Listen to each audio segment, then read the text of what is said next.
में सफलता दे जाती है। इसको अपनी जिंदगी में लिख कर रखना, 3 जगह की भस्म मनुष्य के जीवन को सफलता देती है। 3 जगह की भस्म।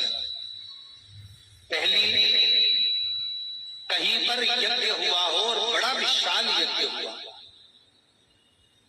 बहुत विशाल, उस यज्ञ के विराम पर जो नारियल का गोला बांधकर पूर्ण आहुति में समर्पित करा जाता है, उस गोले के जल जाने के बाद जो राख तैयार होती है, उसका कालापन जो तैयार होता है, उसको उठाकर ले आए और कपड़े में उसको छान कर राख तैयार कर 3-4 बार छानने के बाद उस भस्म को जो शिवरात्रि के दिन रात के समय 12 बजे से 1 बजे के बीच में शिव जी को समर्पित कर देता है और उस भस्म को उठाकर उसमें घी मिलाकर मस्तक पर तिलक लगाकर चले जाता है, वो जिंदगी में कभी हार नहीं सकता, विजय ही पाता है, उसकी कभी हार नहीं हो सकता।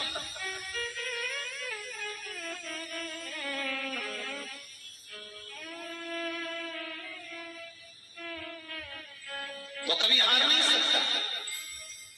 ये जितने राजनेता होते हैं, राजनीति करने वाले,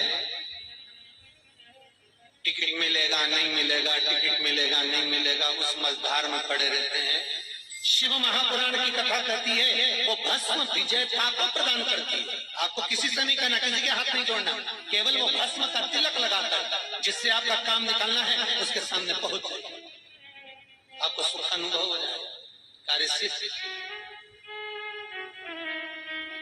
तो भस्म इतनी प्रबल हो, 3 जगह की भस्म। दूसरी भस्म, महाराज प्रदोष के समय पर, प्रदोष काल में,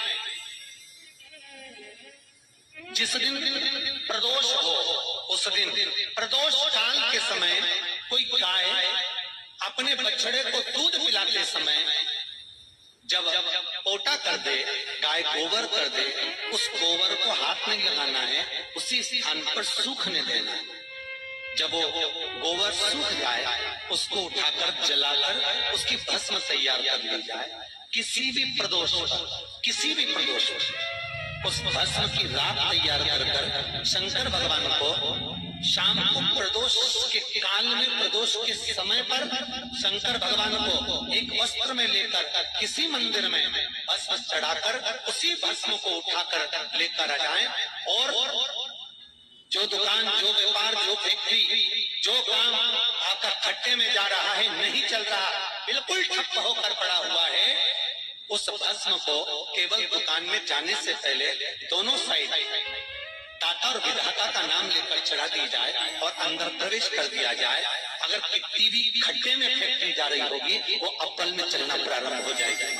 उस भस्म का किसी मंदिर में मूर्ति को प्राण दिए जा रहे हो, प्राण प्रतिष्ठा हो रही है, मूर्ति स्थापित हो रही है, और वहां जो यज्ञ हुआ उस यज्ञ के बाद में पूर्ण विराम पर यज्ञ देवता को एक वस्त्र ओढ़ाया है, लाल वस्त्र। आपने भी देखा होगा, कहीं बना हुआ होगा तो उस पर लाल वस्त्र घी में भिगोकर मलकर उसको उड़ाया है, अग्नि।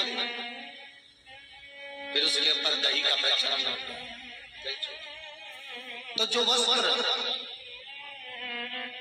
अग्नि देवता को प्राण प्रतिष्ठा के समय पर उड़ाया जाता है, उस वस्त्र की कालोच, महाराज वस्त्र की कालोच लेकर आ जाओ।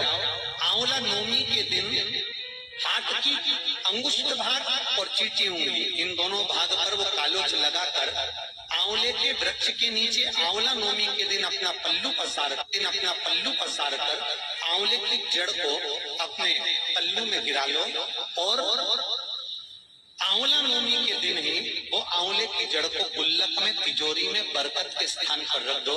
जिंदगी में कभी संपदा कम नहीं हो सकती, संपदा बढ़ती चली जाएगी, संपदा घट नहीं सकती, बढ़ेगी।